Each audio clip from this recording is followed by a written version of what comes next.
Hey everyone, it's Mr. Wolfe here, and in this video I'm going to be introducing some new equations when it comes to constant speed and changing speed. So towards the left, this is going to be a little bit of a review, but I think it's helpful to compare our equations for constant speed with changing speed in one sheet. Okay, so let's say we have an object going at a constant speed. I'm just drawing a line like this, like a generic, as time increases, position increases at a constant rate. So we know, because the slope, my units are meters per second, that my slope is my velocity. All right, so whenever we have a graph and it's linear, so we'll say linear, so we can model that generically as y equals mx plus b.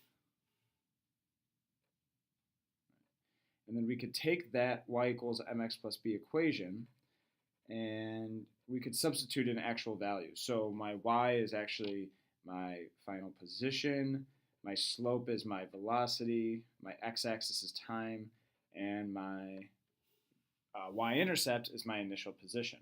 So we've talked about this equation before, but we're going to box it in still. Now what I could also do with this equation is we can bring that initial position to the other side. So what I mean by that is we're taking this x over, we're bringing it to the other side of the equal sign. So that would look like my final position minus my initial position is equal to velocity times time. Now we know that anytime you have final minus initial of any quantity, that's the same thing as saying the change in that quantity is equal to, in this case, velocity versus time. So here we have the same equation, it's just written differently. But the reason why we do this is that just sometimes it's easier to use this one compared to this one or vice versa, especially when we're doing proportional reasoning. Let's just say this, use for proportional reasoning.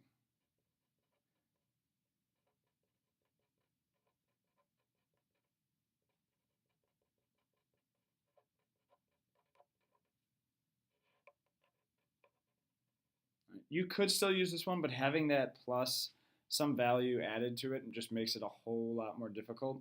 When everything's just kind of multiplicative, it makes proportional reasoning a whole lot easier. Okay, so we'll kind of bubble that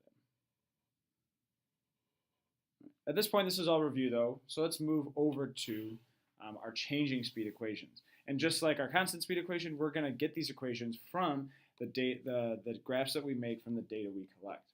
So for our velocity versus time graph, this is going to be just another generic line, right? It could have been a line going down or a line going horizontal, as long as it's a straight line like we've been seeing thus far.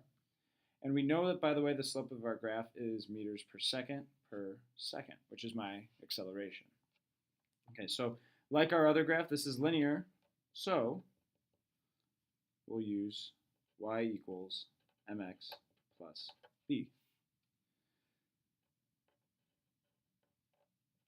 And then I could look at my y value, my y-axis, and say, okay, well, that's actually just velocity. And my slope is meters per second, it's acceleration. My x-axis is time, and my y-intercept would just be my velocity at time 0 or my initial velocity. And by the way, a lot of times in the equations, we'll say that this velocity right here is your final velocity, but we'll express that with just that little f right there. So here's our new equation. Right? Obviously, it's very, very similar to this one in terms of the structure of it, but obviously different in terms of what variables we use and everything. Okay, so final velocity is equal to acceleration times time plus our initial velocity.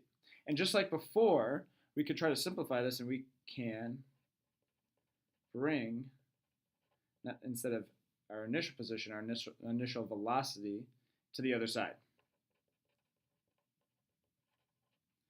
So I'm going to do v final minus my initial velocity is equal to at.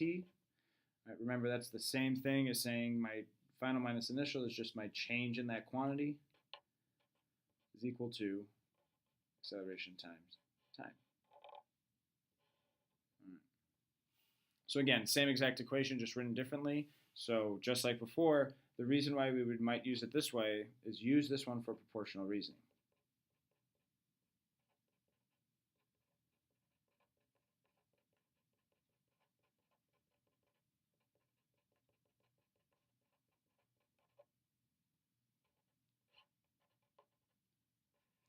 again, just having everything multiplied by one another just kind of makes it a little bit more, makes it a little easier. All right. So let's go to our last graph, our position versus time graph. And thus far, when we've been talking about changing speed, we know that our line's not straight anymore. It's going to be a curved line. So I'm going to just draw a generic as time increases, position increases at an increasing rate. It's the same thing as saying is that my velocity is increasing over time. And this is not linear. It's a curved line. This is an example of a quadratic graph. And so our generic equation for that, if you remember from math class, is y equals a x squared plus bx plus c. And I don't really care that you can go through and derive the equation in terms of substituting everything in, but I'm showing this because I think it's helpful to see that we get all of our equations from graphs, from actual observations data we collect. So from this generic equation, we'll get this equation, that my position is equal to this a becomes a constant of 1/2, right, at, so acceleration times time squared, plus my initial velocity times time, plus my initial position. All right, so this equation obviously looks a lot more messy and complicated compared to our other ones. So one thing we could do is we could try to just make it a little bit more simple to look at, kind of like how this one is a little bit more simple to this one. So what I'm going to do is, just like before, is we could bring XO to the other side.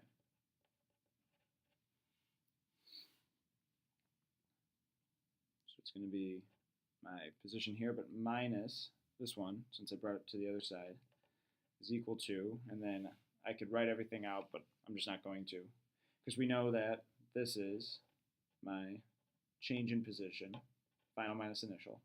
So now I'm going to write everything that's left onto the right of the equal sign. So change in x is equal to, change in distance is equal to 1/2 acceleration times time squared. It's always important to remember the squared right here, plus my initial velocity times time. So it's still a little bit more complicated, but less complicated than the equation we had right here. So here's our fifth equation. So this worksheet right here, you should treat this as your target sheet. So whenever you're working on LT1, mathematical word problems or proportional reasoning, have this worksheet out. Right? It's helpful because if you're looking at some type of scenario where it says, something's going at 5 meters per second, this amount of time, and you realize that it's going at a constant speed, well, then you know that you could only use this equation for constant speed. Right? However, if something's accelerating, if you're changing speed, you're increasing or decreasing speed or changing direction, then you know you have to use an equation with acceleration in it. So then you would use one of these. All right? So thanks for watching, guys.